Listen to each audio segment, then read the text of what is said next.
Hello students, कैसे हो आप सब। और टेस्ट कंप्लीट हो गए हैं और हम शुरू कर रहे हैं हाफ ईयरली के अकॉर्डिंग जो सिलेबस है हमें आगे बढ़ाना है। ठीक है, तो जो 7.2 तक हमने वर्क कराया अभी तक 7.2 तक, तो उसमें हमने कॉन्ग्रुएंस ऑफ ट्राइंगल में कॉन्ग्रुएंस ऑफ ट्राइंगल की 3 प्रॉपर्टीज अभी यूज करी थी कॉन्ग्रुएंसी के लिए, कॉन्ग्रुएंट प्रूव करने के लिए SAS, ASA और AAS। अब 7.3 के अंदर आप दो जो प्रॉपर्टीज और रह गई हैं, एक तो है triple S, side side side, यानी दो ट्राइंगल लेंगे, उन दो ट्राइंगल की तीनों साइड्स अगर इक्वल हैं, ये तीनों साइड्स अगर इक्वल हैं प्रूव कर देते हैं तो ट्रिपल एस प्रॉपर्टी लगती है, ट्रिपल एस कॉन्ग्रुएंस प्रॉपर्टी लगती है। और एक प्रॉपर्टी है RHS, ये हम पहले बात कर चुके हैं इसके बारे में, right hand hypotenuse, right angle hypotenuse side. तो right angle hypotenuse side, right angle hypotenuse side, यानी एक एंगल राइट एंगल होगा और ये हाइपोटेनस इक्वल होगा, और कोई भी एक ये वाली साइड इसके इक्वल हो या ये वाली साइड इसके इक्वल हो। ठीक है, तो ये दो प्रॉपर्टीज भी अब इंक्लूड हो जाएंगी। अब ये पूरी टोटल 5 प्रॉपर्टीज यूज होंगी 7.3 में। तो अब हम स्टार्ट करते हैं 7.3। हाँ तो स्टूडेंट्स 7.3 में अब फर्स्ट क्वेश्चन देखो आप। First question, triangle ABC and triangle DBC are two isosceles triangles on the same base BC। देखो BC एक बेस है, इस बेस के ऊपर दो ट्राइंगल हैं ABC और DBC, है ना, ABC और DBC दो ट्राइंगल्स हैं। And vertices A and D, triangle होगा तो उसकी दो वर्टिसेस होंगी, ट्राइंगल है ये तो बेस के दो कोने, तो दो वर्टिसेस तो हमारी ये हैं, और तीसरी जो है सेम साइड पर है, BC के सेम साइड पर, तो सेम साइड पर है तो ये A है, ABC के लिए हो गई और ये DBC के लिए हो गई, ये वर्टिसेस सेम साइड पर है। इफ AD इज एक्सटेंडेड, अब A से D को मिलाया, A से D को मिलाया और इसको एक्सटेंड कर दिया P तक, इसको एक्सटेंड कर दिया P तक टू इंटरसेक्ट BC। BC को ये जो लाइन है वो टच करती है या कट करती है पीक पॉइंट पर, P पॉइंट पर। तो you have to show triangle ABD is congruent with triangle ACD, यानी ABD ये triangle is equal to triangle congruent with triangle ACD, this one. तो इन दोनों ट्राइंगल्स को हमें कॉन्ग्रुएंट प्रूव करना है। और एक दूसरा ट्राइंगल है ABP, ये जो राइट एंगल ट्राइंगल दिख रहा है, और ट्राइंगल दूसरा राइट एंगल जैसा लग रहा है क्योंकि अभी हमें ये कंफर्म नहीं किया राइट एंगल है, ट्राइंगल ACP। तो ये दोनों ट्राइंगल्स हमें कॉन्ग्रुएंट प्रूव करने हैं नेक्स्ट टाइम। और फिर AP bisect angle A as well as angle D, ये जो AP है वो बाइसेक्ट कर रही है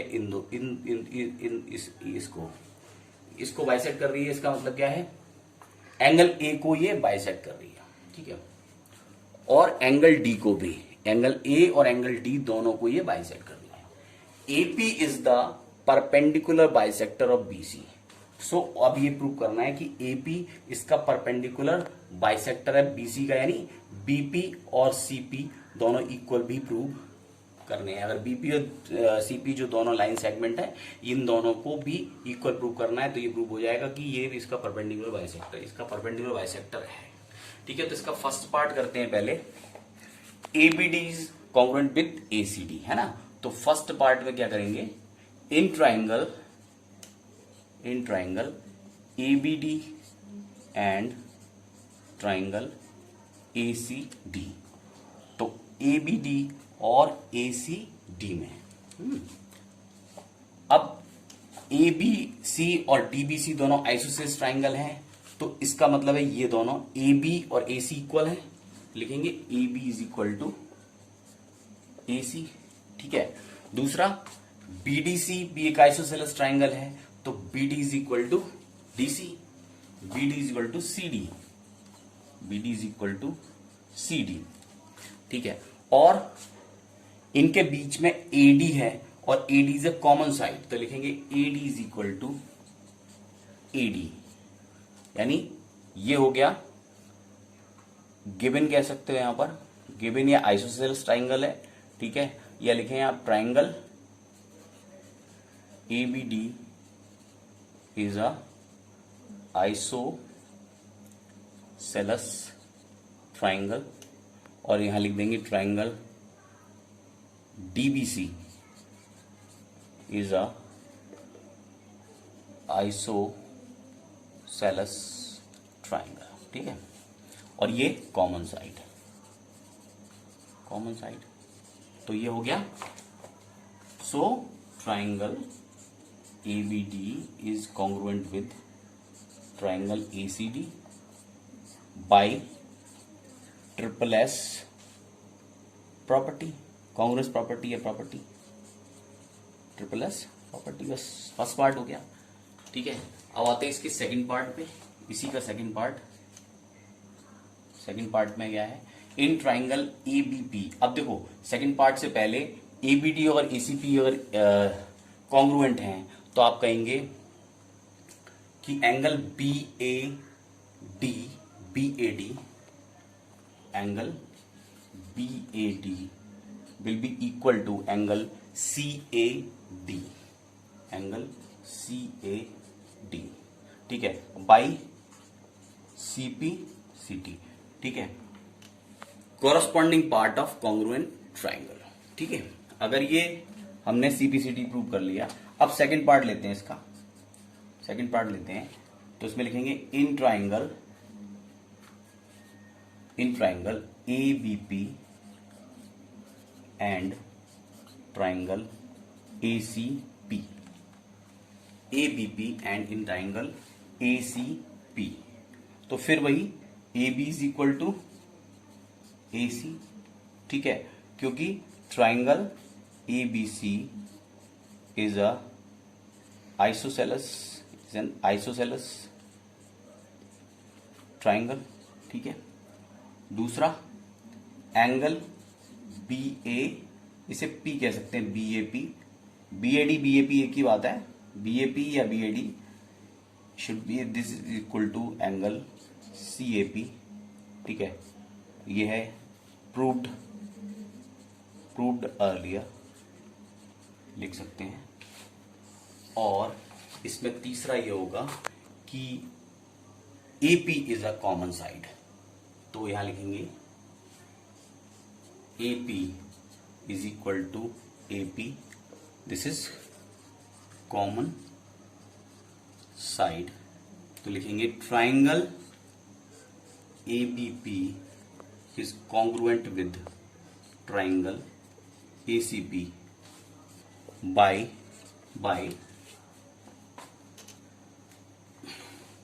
SAS प्रॉपर्टी, कॉन्ग्रुएंस प्रॉपर्टी, ठीक है। तो ये दो पार्ट इसमें प्रूव हो गए। आते हैं अब थर्ड पार्ट पे। हाँ, triangle ABP is congruent with triangle ACP by SAS property. अब SAS कॉन्ग्रुएंट प्रॉपर्टी से ये कॉन्ग्रुएंट तो प्रूव हो गई, APB और ACP कॉन्ग्रुएंट तो प्रूव हो गए, ठीक है। अब हम इसमें दो चीजें क्लियर कर लेते हैं इससे कि अगर APB और ACP दोनों अगर कॉन्ग्रुएंट हैं तो BP इज इक्वल टू, यहां पर BP is equal to CP होगा बाई CPCT, ठीक है, बाई CPCT। इसे इक्वेशन 1 मान लीजिए आप, ठीक है। दूसरा एक और चीज होगी, ट्राइंगल ABP और angle APB will be equal to angle APC। ये भी होगा ना, ये दोनों एंगल भी तो इक्वल होंगे। अब हमें ये नहीं मालूम कितने हैं, लेकिन ये दोनों एंगल इक्वल हो जाएंगे, ठीक है, बाई CPCT अगेन, और इसे इक्वेशन 2 मान लें आप। ये दोनों हमें काम आने वाले हैं आगे के दो जो कंडीशंस हैं उनको प्रूव करने में, ठीक है। तो BP is equal to CP, BP is equal to CP होगा बाई CPCT, इक्वेशन 1 मान लेंगे इसे। और एंगल APV और एंगल APC दोनों इक्वल होंगे बाई CPCT, इसे भी एंगल इक्वेशन 2 मान लीजिए। तो अब थर्ड कंडीशन जो हमें दी है ये वाली, AP bisect angle A as well as angle D। तो इसमें एक चीज तो हमने प्रूव कर ली थी, एंगल BAD और एंगल CAD, ये हमने पहले ही इक्वल प्रूव कर लिया है।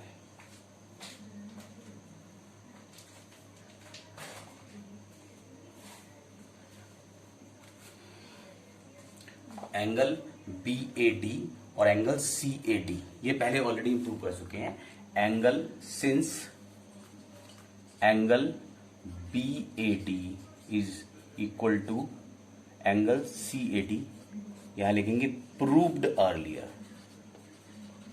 है ना, हम ये प्रूव कर चुके हैं, ये प्रूव हो चुका है। तो इसका मतलब है ये प्रूव करता है कि AP, so AP divides bisects angle A। लेकिन हमने अभी D प्रूव नहीं किया है, D, है ना। तो D के लिए हम क्या करते हैं कि अगर ट्रायंगल ले लें BDP और CDP, अगर इन दोनों को कॉन्ग्रुएंट प्रूव कर देंगे हम, तो ये वाले एंगल भी इक्वल आ जाएंगे और ये एंगल दोनों इक्वल आ जाएंगे। तो ये प्रूव हो जाएगा कि AP बाइसेक्ट करती है एंगल D को, है ना। तो लिखेंगे in triangle BDP and triangle CDP, ठीक है। इसमें क्या होगा, BD और CD इक्वल होंगे, BD is equal to CD, ठीक है, क्योंकि ये triangle BDC is an isosceles triangle, ठीक है। तो ये हो गया। दूसरा, DP is a common side, तो DP is equal to DP is equal to DP, ये कॉमन साइड है। और तीसरा हो जाएगा BP is equal to CP by equation 1। हम यहां पे ये प्रूव कर चुके हैं, BP is equal to CP, है ना। तो again triangle BDP is congruent with triangle CDP by SSS property, ठीक है। और अगर ये प्रूव हो गया तो एंगल BDP और एंगल CDP इक्वल हो जाएंगे। So angle BDP is equal to angle CDP by CPCT। तो यहां लिखेंगे कि सो AP डिवाइड्स या AP bisects angle D as well. तो ये हमारा थर्ड प्रूव हो गया। अब आते कम टू फोर्थ वन। तो फोर्थ वाला है AP is the perpendicular bisector of BC। BC का जो AP है वो परपेंडिकुलर बाइसेक्टर है। तो परपेंडिकुलर प्रूव करना है, बाइसेक्ट तो कर रहा है, BP और CP इक्वल है, ये तो हमें पता ही है। लेकिन अगर ये एंगल भी इक्वल प्रूव हो जाए, अगर ये दोनों एंगल 90 के प्रूव हो जाएं, तो हम बिल्कुल क्लियर हो जाएगा कि AP is the perpendicular bisector of BC। तो इसके लिए हम करेंगे कि angle by equation angle APB is equal to angle APC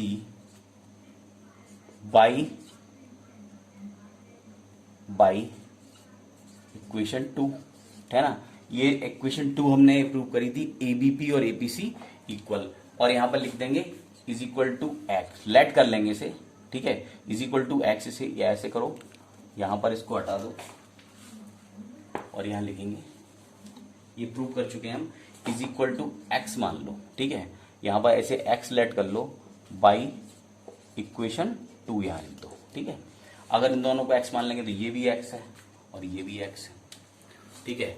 it means angle APB, यहां पर angle APB plus angle APC, angle APB और एपीसी दोनों का सम कितना है 180 डिग्री।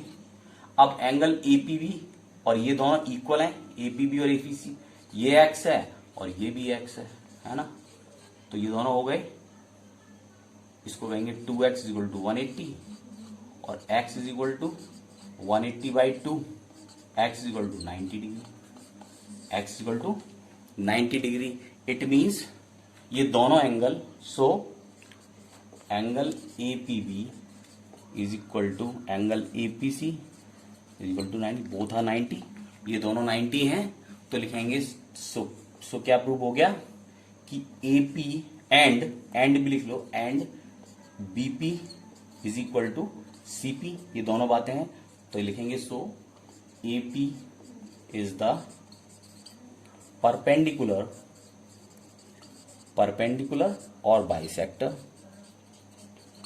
ऑफ BC, है ना। तो इस तरह से ये क्वेश्चन जो है वो कंप्लीट हो गया। इसमें जो है वो काफी सारी कंडीशन देके क्वेश्चन पूरा बताएंगे, तो इसको आप पूरे डीप से आराम से एक एक चीज को समझ के करना, ठीक है। और फिर हम आज मैंने स्टार्ट कर दिया है, एक क्वेश्चन हुआ है, चूंकि क्वेश्चन काफी बड़े हैं, थोड़े से लेंदी है प्रोसेस, तो ये पहला क्वेश्चन हो गया है। नेक्स्ट वीडियो में मैं आगे क्वेश्चन डालूंगा, तब आप इसको बड़े ध्यान से करिए। कोई प्रॉब्लम होती है तो जरूर मुझे क्वेरीज के लिए मुझे जरूर कांटेक्ट करना।